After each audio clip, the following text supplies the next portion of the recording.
Magandang araw ng linggo sa ating lahat mga kaboksing.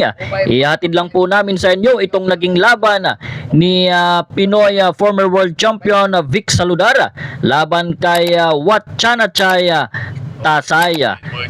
Ang labang ito ay naganap kagabi August 1, 2026. At bago ang laban, si Saludar ay may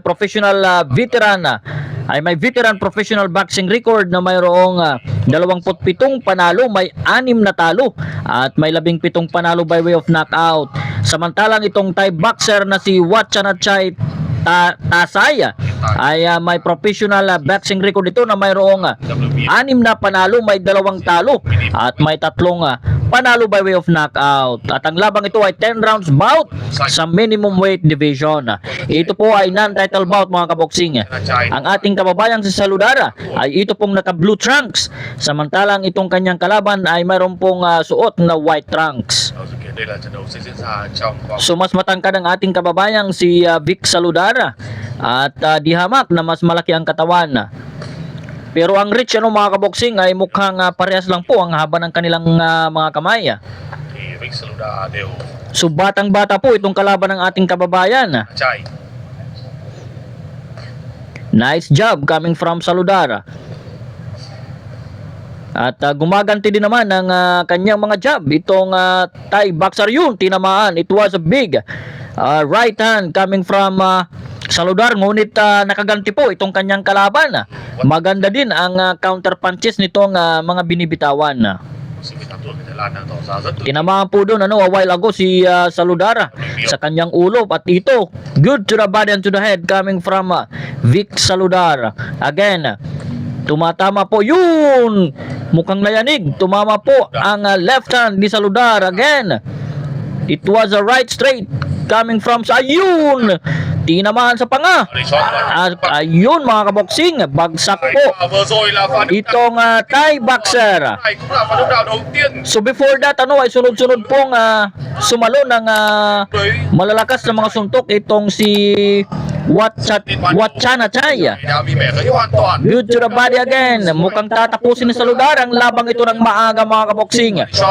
Talagang body shot ang binibitawan ng ating kababayan.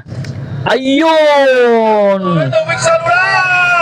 Ang ganda ng execution ng kombinasyon ni Saludar at tinigil na ang laban.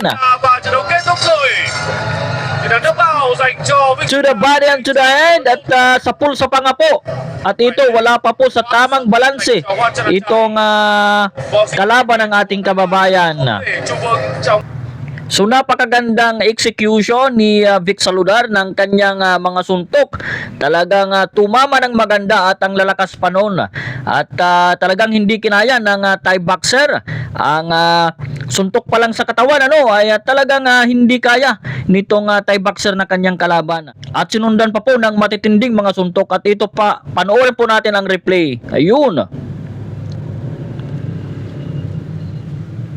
Talagang ang lalakas. Kitang-kita natin kung gaano nasaktan itong Thai boxer.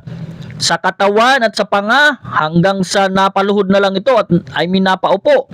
Ito yung big left hand, left hook ni Saludar. Tinamaan muna sa katawan, then sabay binitawan ang napakalakas na left hook coming from Vic Saludar. So antayin po natin ang official na pagkapanalo, official na announcement ng pagkapanalo ng ating kababayan.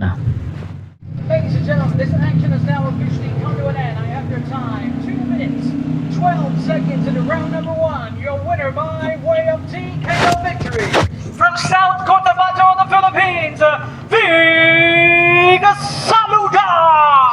So ayun mga kaboksing, panalo po ang ating kababayang si Vic Saludar at tiyak na maganda po, mananatiling maganda ang kanyang standing sa kanyang world ranking status sa ngayon dahil sa kanyang napakagandang panalo. So maraming salamat mga kaboksing sa inyong panonood at ihahatid pa po natin ang ibang laban na kasabayan ni Saludar. So abangan nyo lang po yan dito sa Hinirang Sports TV. At maaari po kayong mag-subscribe sa ating bagong YouTube channel, ang In this corner, hinirang Sports TV. At abangan nyo po ang susunod na laban. Ito pong si Balihin Biki versus Solidad. Okay mga kaboksing, maraming salamat po. Hanggang dito na lamang tayo. Para sa mga classic fight at latest boxing updates, mag-subscribe lang po kayo sa hinirang Sports TV.